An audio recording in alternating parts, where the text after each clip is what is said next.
Bonsoir et bienvenue sur votre flash d'information. Les obsèques nationales du président du Tchad sont prévues vendredi prochain en N'Djamena, dans la capitale du pays. Feu Idriss Déby Itno sera toutefois inhumé à Berdoba, dans sa région natale, à l'extrême est du Tchad. C'est la présidence de son pays qui l'a annoncé hier, 20 avril, dans un communiqué publié quelques heures après son décès. Une lourde perte pour la région sahélienne et l'Afrique, a regretté le président de la transition au Mali, Bandaou.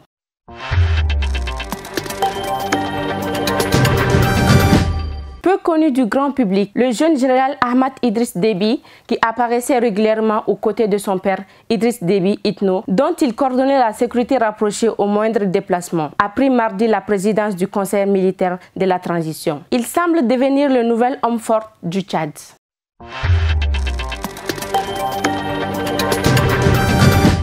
Hors du continent, la réaction était nombreuse aux États-Unis après le verdict qui a reconnu la culpabilité du policier Derek Chauvin dans le meurtre de George Floyd.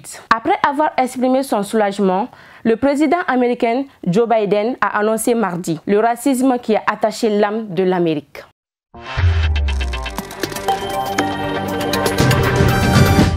Le président chinois prendra part jeudi au sommet virtuel sur le climat organisé par les États-Unis, ce qui marquera la première réunion commune des deux dirigeants depuis que Joe Biden est rentré en fonction à la Maison-Blanche en janvier.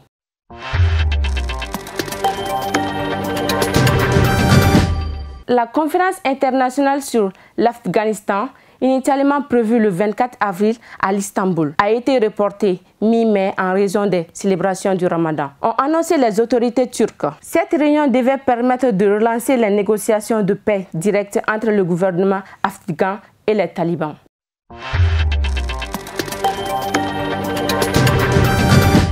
Clôturons ce flash par ce communiqué. Le mouvement Tribune populaire sans huissier organise un grand sitting demain, jeudi 22 avril 2021, à partir de 10 h, devant le siège de la Direction générale EDEM SA. L'objectif, dénonce les délestages intempestifs en cette période de forte chaleur. C'est la fin de ce flash d'information. Merci à vous de l'avoir suivi. Que Dieu accepte nos prières.